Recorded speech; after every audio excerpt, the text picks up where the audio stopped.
Magandang hapon sa ating lahat, MHGCC. Ito na ang umpisa ng ating Bible study. Yan. So, mag-start na tayo sa Genesis and let me tell you bakit nasulat yung Book of Genesis. Okay? So, mag-umpisa na tayo sa chapter 1. So, sino ang author nito? Para kanino to sinulat? Kailan to sinulat? Okay? Yan yung mga ano. Anong purpose? Bakit siya sinulat? Tandaan natin yung apat na yan ha, kasi yan yung sasagutin natin. At saka ano ang laman ng chapter 1? Okay? So una, sino ang nagsulat? Okay? So, dahil hindi tayo nag-i-exist sa panahon kung kailan to sinulat, maraming argument. Maraming nagsasabi kung sino nagsulat. Pero ang nagsulat nito is isang scribe. Okay? Sabihin natin, isang scribe. Kasi ang trabaho ng scribe, taga-sulat. Okay? Author.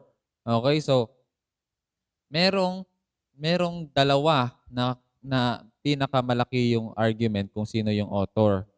Ang una is si Moses. Okay? Si Moses ang nagsulat nito. Pangalawa na argument is, ang nagsulat nito is si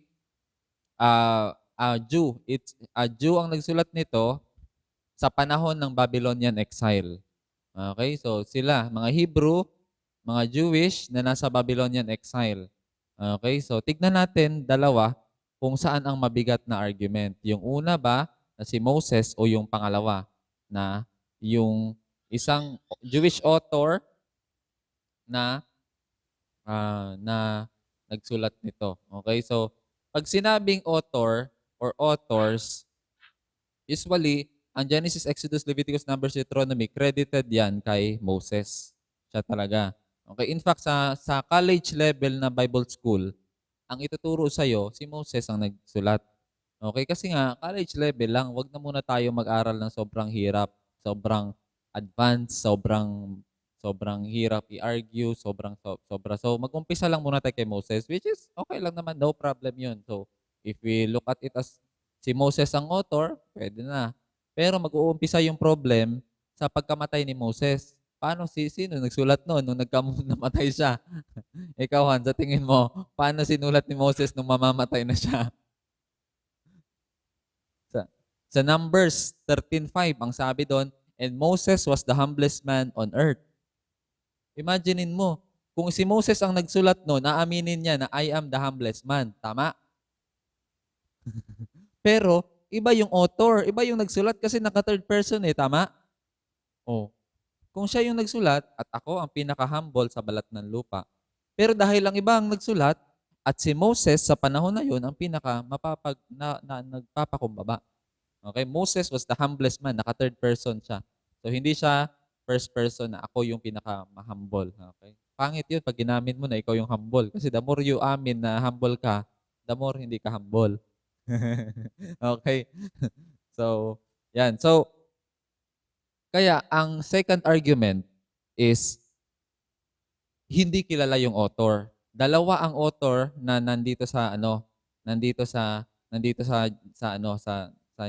sa Old Testament. Merong tinatawag na Yahwist at saka Elohist. At saka apat actually yan, may mga priest pa sa Old Testament. So, basta puntahan muna natin to Yahwist and Elohist. Ang Yahwist is ito yung mga author na ang ginagamit sa word na God is Yahweh. May His name be praised. Yahweh, Y-H-W-H. Yeva. Yeva yan, Yeva. Yan. So, kasi wala silang vowel. Tapos yung Elohist, ito yung ginagamit ang general word ng God na Elohim or El. Yan. So, dito nakalagay, in the beginning, Elohim. Yun, God created the heavens and the earth. Yung Elohist, ito yung ginagamit na yung Hebrew word na Elohim. Kaya Elohist sila. So ito yung mga author na Elohim yung gamit yung sulat. Tapos yung Yahwist, ito yung Yeva. Ito yung sa chapter 2. Sa Genesis 1, Elohim ang gamit ng God dito. Then God said, yan, Elohim yan. Pero pagdating sa chapter 2, verse 4, ang sabi, this is the account of the heavens and the earth when they were created in the day that the Lord God made earth and heaven. Ito. Kaya dito pa lang dalawa na yung creation. Iba yung creation sa story 1, sa chapter 1, iba din yung creation story sa chapter 2. Dito ang creationist dito is and that the Lord, meron ng Lord, L-O-R-D, capital lahat. Ang translation nito sa Hebrew is Yeva. Okay, may His name be praised. So, kaya ang tawag dito sa authorship is Yahwist. Okay, so hahanapin mo sa lahat ng Genesis, ginamit tong Yeva, isang author lang may gawa niyan. So parang kinumpile yan siya, yung Elohist at Yahwist, tapos meron pang priest. Yung priest, yun na yung yun na yung yun na yung interpretation nila sa yung sa Babylonian exile. Okay? So sige, ang tanong, bakit kailangan isulat nung na-exile sila sa Babylon?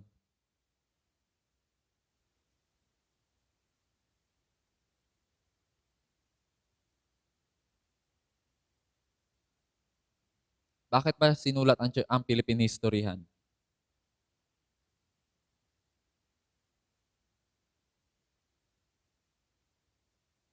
Tama. May mabalikan, may reference, may mabalikan sa history. Ang Bible po, una sa lahat, history to nila. Aside sa Word of God to, no? Ito yung kung sa kanila pa Israel's history. Okay? Diyan mo malalaman kung paano sila nag-ending na nasa Babylonia na sila ngayon. Ano bang ginawa nilang kasalanan? Okay? Bakit napunta sila doon? So, it's a history of the Jews, Israelites. Ito yung niya. So, nung sinulat to na records, yun yung unang purpose para hindi nila makalimutan kung saan sila galing. Okay? So, yan yung picture niya. So, yan yung So, debatable palagi yung author kung sino nagsulat, either si Moses ba o yung mga unknown authors. Pero ang tanong, legit ba to na mapagkatiwalaan pa rin ba to kung hindi pala si Moses ang may sulat nito? Yes, mapagkatiwalaan pa rin. Kasi meron silang tinatawag na dalawang tradisyon. Oral tradition and written tradition. Okay? Ang oral tradition, ito yung pasapasa na salin na pagkasabi. Pero ang oral tradition nila is a community. I-recite nila sabay-sabay. Okay? So, hindi pwede na isa lang. So, sabay-sabay sila mag-recite, kaya pag merong mali, makukorek.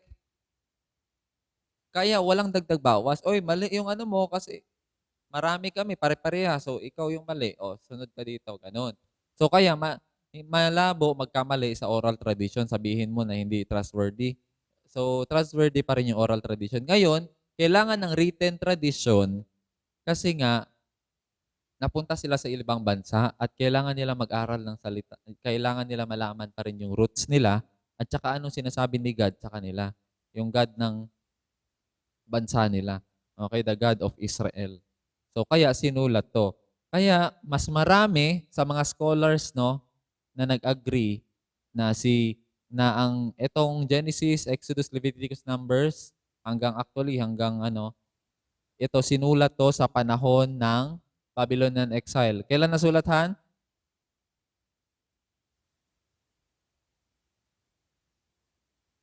Tama. Okay, so panahon ng Babylonian exile para magkaroon sila ng reference na bansa sila. Hindi mawala yung identity nila. Kasi pwede sila maging Babylonian eh. Tama, Han? Hindi. Di ba si Shadrach, Meshach, and Abednego? Sina Daniel and three friends yon. Pinalitan nga yung pangalan nila eh. Kasi ina-adapt na sila na maging Babylonian. Kumbaga, binibigyan sila ng green card maging Babylonian kasi sila yung mga pinaka-the best. So, ibig sabihin, wag na kayong bumalik sa Israel dito na kayo. Ititreat namin kayo na prinsipe at hari dito. Maging immigrants na kayo dito. So, para ma-lessen yun at ma-prevent yun, alam mo, si Ezra ang pinakauna, si Nehemiah, ang una na pioneer na dinala sila pabalik sa Israel. Kasi after ng 7 years, yun lang naman ang promise ni God, 70 years lang sila i-exile tapos babalik na. Nung patapos ng 70 years, si Nehemiah yung nagdala sa kanila pabalik. Alam mo, ayaw na nilang bumalik sa anahan sa Israel. Kasi sarap na ng buhay nila eh. Maganda na yung buhay, ba't ka pa babalik dun? Walang wall yung Jerusalem, magulo sa Jerusalem, wala pang established na negosyo doon. Alam mo yun? Mahirap ang buhay, kumbaga galing sa World War, tapos babalik ka. Okay? So, babalik ka doon, tapos iibubuuhin mo ulit. Pero alam mo, 52 weeks lang nabuo nila yung wall ng Jerusalem sa tulong ni Nehemiah. Tapos ang nagtandem diyan si Nehemiah at saka si Ezra. Almost 1 year, no? 52 weeks, 1 year, di ba? Tama, oh. So si Nehemiah, tapos si Ezra, siya naman, kung si Nehemiah naka-assign sa physical building ng Israel, si Ezra ang naka-assign sa spiritual. Siya yung nagpe-preach.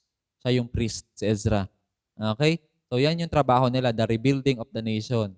Okay, so pero ayaw na nilang bumalik.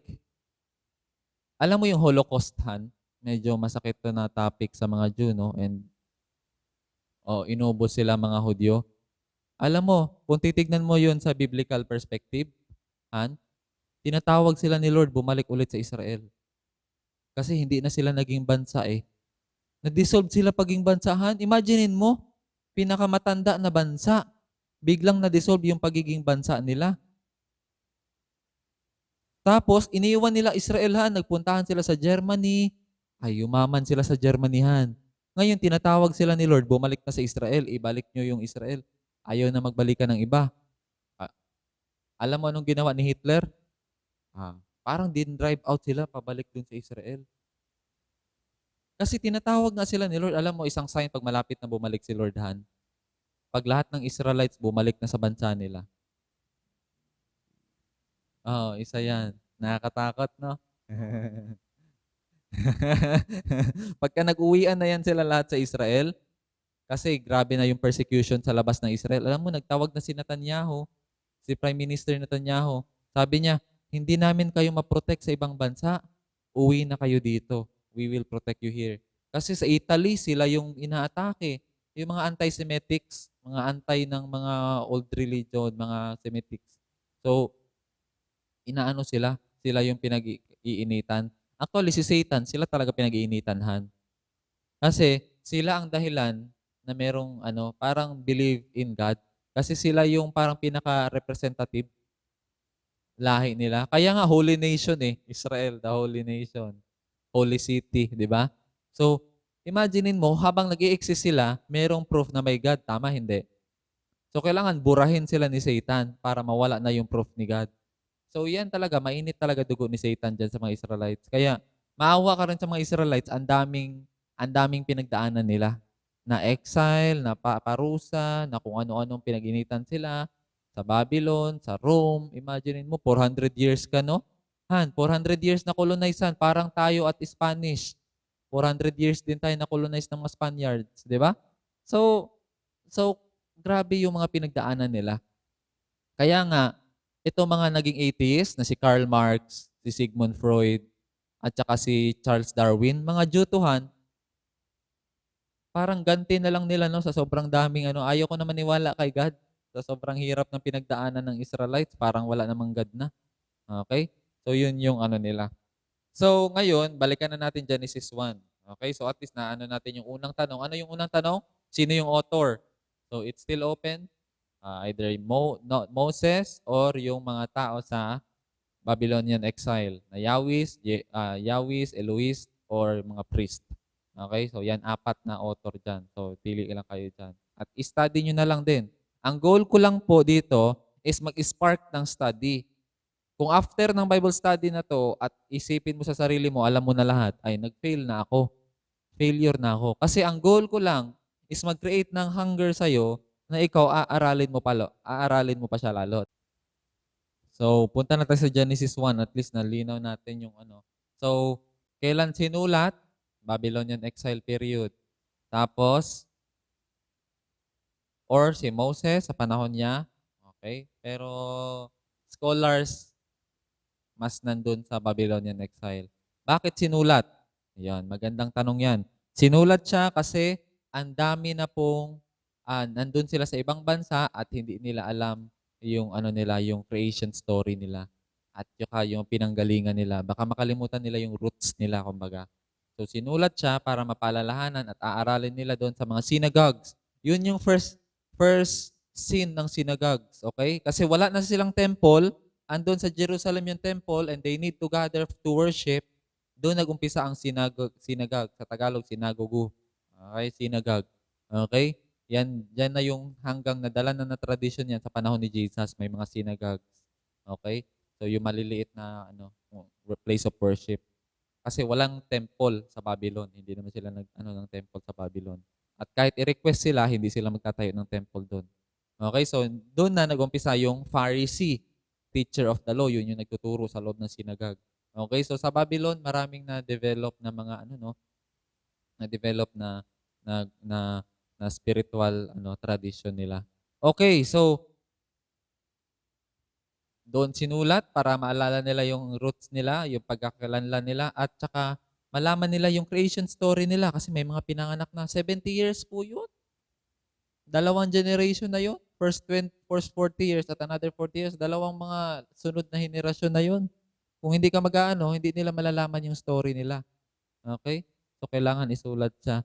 At saka, ang purpose ng writing, ayun, para malaman nila. At saka dito, manonotice mo, para ma-differentiate nila yung creation story ng Babylonians at saka creation story ng Jew. Okay, so sabi dito, in the beginning, God created the heavens and the earth. Ayan. So, yung supreme God natin, Elohim, ang El is singular, Elohim is plural. Dito, ang unang ina-argument natin sa Trinity, na God is triune. Kaya dito, plural ang ginamit ng mga Hebrew. Pero ang mga Hebrew na nagsulat nito, hindi nag-iisip ng Trinity. Okay, take note natin yan. Hindi Trinity iniisip nila. Ang iniisip nila dito is the plurality of God. Nasa sobrang majestic siya, hindi mo siya pwede i-describe as isa. Kaya the plurality of God yung theological term nito. Na in the beginning, dapat ang translation niya, God's created. Hindi God lang, singular. Pero ang Hebrew niya is plural. Okay, God created the heavens and the earth. Kasi ang Babylonian, God, siya din yung may create ng heavens and the earth. Ang Egypt, ang God din ng Egypt ang may gawa ng heaven and earth. So ngayon, sinasabi ng Jewish, hindi. Our God. Our God yun. Okay? Pero dahil nag-start sa generic God, no? General God, pwede mag-meet, no? Mag-tandem na, okay, iba man ang pangalan ni God mo at iba man yung pangalan ng God ko, pero same lang yan. Okay? Si Elohim. Okay? Same lang yan siya, general. Iba man kasi iba lingwahe nyo. Yun yung pagkakilala nyo. Iba din yung God ko. Okay? So, doon lang magkakaiba yan pagdating na sa mga principles ng God. Okay? May mga prinsipyo itong mga God na to. So, doon mo malalaman na iba yung God talaga ni God, ng mga Jew. Okay? So, in the beginning, God created the heavens and the earth. And the earth was formless and void, and darkness was over the surface of the deep. And the Spirit of God was moving over the surface of the waters. So dito makikita natin na the earth was formless, void, and darkness was over the surface of the deep. Tatlo ang picture ng earth. Darkness, madilim, formless, walang hulma, and empty, walang laman. Okay, so ngayon, dito na yung 7 days creation story. Kasi ang mga Babylonians, meron din silang 7 tablet. 7 tablet of creation. Ang mga din, Egyptian, meron din silang 7 stones din, 7 tablet din, 7 days of creation. Karamihan na nag-i-exist ng mga tao sa panahon na yun, meron silang creation story. Okay, so may creation story sila. So dahil may creation story sila, ngayon nilabas din ng mga Jew ang creation story nila.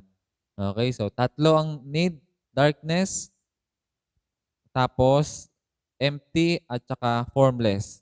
And the Spirit of God was moving over the surface of the water. Dito makikita mo yung move na ng Holy Spirit. Parang siya yung agent. Okay, dito makikita mo parang siya yung agent. Okay? He is waiting, hovering in the face of the water. Parang pagka God, sasabihin ni God to, si Holy Spirit kaagad yung gagawa. Tama? Parang ganun yung picture eh. Si God, picture out natin ganito, no? Si God the Father, yung nag-isip. Yan. Si God the Son, si Jesus, siya yung Word. Kaya sabi nga sa John 1:1, in the beginning was the Word, and the Word was with God, and the Word was God. Okay? So, pero ibang interpretation natin yan doon. Pero dito, dalhin natin dito. And the Holy Spirit is siya yung nag-execute. Kung ano yung sinabi ni Jesus, i-execute ni Holy Spirit. Ano inisip ni God, sasabihin ni Jesus, i-execute ni Holy Spirit. Grabe, team up ng tatlo, no? Okay. So then God said, let there be light. Let there be light. Yun yung pinakauna niyang ginawa. Anong tinugunan niya na pangangailangan? Ano yung situation ng mundo? Darkness, formless, and empty. Ang una niyang tinugunan kaagad is yung darkness. Okay? So pagdating sa darkness po, tinugunan ni God yun. And sabi niya, it was good. Okay? And God saw the light and that the light was good and God separated the light from the darkness. So nakita ni God na maayos. It is good. So si God po, by nature, titignan natin siya na God is in the business of meeting needs. Pag merong need, hindi siya mapakali hanggat hindi niya nami-meet yun. Kasi yun yung nature niya. Nag-umpisa siya sa tatlong need, nakita niya, darkness, formless, and empty. Ang una niyang ginawa kaagad, light. Tinugunan niya yung kadiliman. Ang second niyang ginawa, form. He separated the heavens from the earth and He let the dry ground come out. So, may form na, may langit, may lupa, may tubig.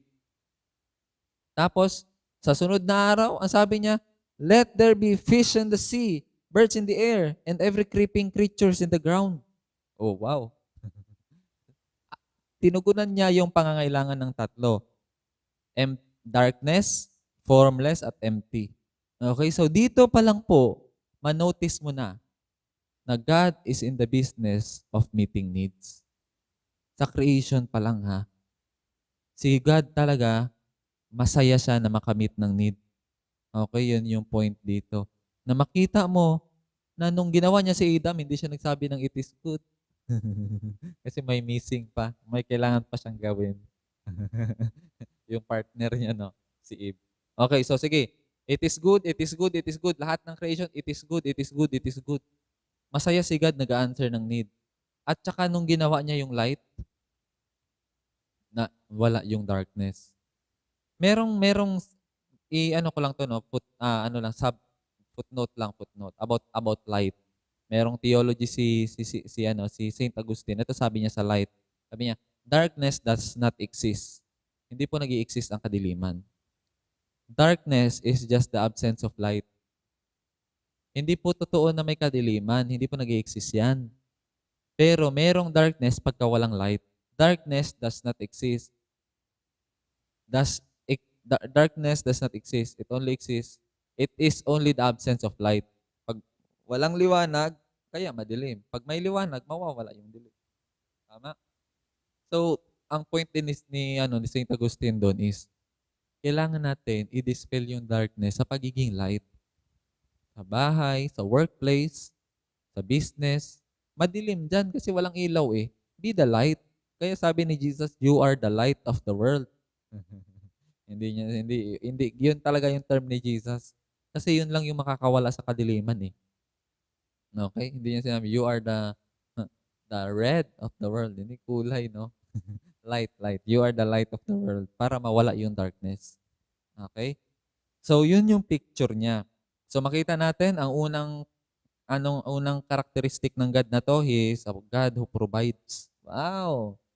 Sabihan mo yung katabi mo dyan, God provides. So, kung may need ka, ipoprovide ni God yan. Okay?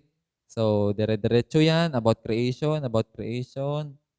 Tapos, punta tayo sa verse. Then God said, verse 26. Okay, dito na, 26 na. Then God said, let us make man in our image. Okay, dito na. Let us make man in our image. According to our likeness. And let them rule over the fish of the sea, over the birds of the sky, and over the cattle, and over all the earth, over the creeping thing that creeps on the ground. And God created man in His own image. In the image of God, He created him. Male and female, He created them. Okay? So, nakita mo dito? God created man in the image of God. Wow. Sa Latin, Imago Dei, image of God. So, dito, male and female, He created them, image of God. Lalaki at babae, image of God. Alam mo, nung sinulat to, sobrang hindi to kapanipaniwala. Kasi sa panahon nila, ang image of God, lalaki lang. Pero yung Jewish Bible, image of God, male and female, image of God. Sa Egypt, ang image of God is the Pharaoh, the nobles, and the priest. Okay, lalaki lang po. Pero the woman is the image of man. Oh, 'di ba? Imagine mo hindi ka man lang image of God. Grabe yung patriarchal ng panahon na 'yon. Pero yung Bible po natin, hindi po siya gano'n, hindi siya patriarchal. Image of God, both male and female, He created them. Wow! Gender equality. Sa lugar, sa panahon na hindi uso ang gender equality, gender bias, and always patriarchal. Pero yung Bible, hindi siya gano'n. Okay, makita natin yung love ni God sa both male and female. Okay, hindi lang yung hari ang image of God. Kaya ang boses ng Pharaoh is boses ng God. Kasi pag sinabi niya, it's equivalent sa God na nagsabi. Kaya they worship Pharaoh. Sa Babylon, they worship the Babylonian, the Babylonian king. Meron pa nga siyang rebulto. Kasi he is considered God. Kasi siya nga image of God. Okay, so what he says is like what God is saying. Oh, di ba? Pero dito, both image of God, male and female, He created them image of God. Verse 27. Hopefully, malinaw po yan, no? Na image of God po, lalaki at babae. So, ang image of God, ano ba to? If you look at the story, the part of the context, ang image of God dito is yung context, and let them rule over the fish of the sea, over the birds of the air, and over every creeping things. Ang shinare na image ni God sa atin is yung image ng pagiging leader. Okay? Let them rule. Let them manage. Let them take care. Ganun, no? Alam mo, let them rule. Dahil dito sa na to, maraming misinterpretation nito. Kaya sinisisi ang Christianity or ang Jewish Bible sa pagsira ng mundo. Kasi tayo daw and subdue the earth, control the earth. Ginagatasan na yung mundo. Tinutuyo sa lahat ng natural resources ng mundo. Kasi nga sabi, let them rule. Ikaw yung hari. Hindi ganoon. Hindi ganoon yung ang pagka-interpret nito. Maganda dito sabihin na let them be the steward. Yan. Stewardship ang tinutukoy dito. You will take care of it. Iko-cultivate mo to. Ang sabi nga ng isang wise person, we are not here just to make a living, Woodrow Wilson. We are not here just to make a living. We are here to enrich the world. Hindi yung kung ano lang makukuha mo sa mundo, kundi kung ano yung maidadagdag mo sa mundo na mas maging better pa ang mundo. Okay? So, yan yung by being a ruler. Hindi yung by being uubusin mo lahat, no? Ikaw yung magiging manager. At pagka naubos yan lahat, ibig sabihin hindi ka good manager, no? Okay? So, yan yung So, let us make man in our image according to our likeness. Ayan. So, sila lang yung ginawa sa image of God. Ibig sabihin, mayroong personality, can think, can make decisions against right and wrong. Kasi may personality eh. So, kaya magawa ng desisyon ng tama o mali. Okay? So, yun yung isa na quality niya na kaya niyang mag-decide, kaya niyang mag-isip. Sabi nga ni Thomas Edison, alam mo, ang lalaki ng mga stars. Pag tinignan ko ang mga stars, nanlilit ako sa sarili ko. Pero, nung na-realize ko na ako, alam ko nag-i-exist sila, pero sila, hindi nila alam na nag-i-exist sila. Yun yung self-awareness. Yun yung aware ka sa sarili mo na nag-i-exist ka at aware ka na nag-i-exist sila. Pero yung batong yun, yung star na yun, hindi niya alam na nag-i-exist siya. Wala siyang awareness. Okay? So, mas blessed pa rin ako, sabi ni Blaise Pascal, no? Okay, so yun yung niya na kahit maliit lang tayo, At least tayo, we can comprehend the world, the planets, but the planets cannot comprehend us. Okay? So, hindi dapat tayo magmaliit sa sarili natin. So, yun yung sabi ni Blaise Pascal. Okay? So, then God said, let us make man in our image and let them rule. And He created them male and female. And God blessed them. And God said to them, be fruitful and multiply and fill the earth and subdue it. Oh, ito yung word, subdue.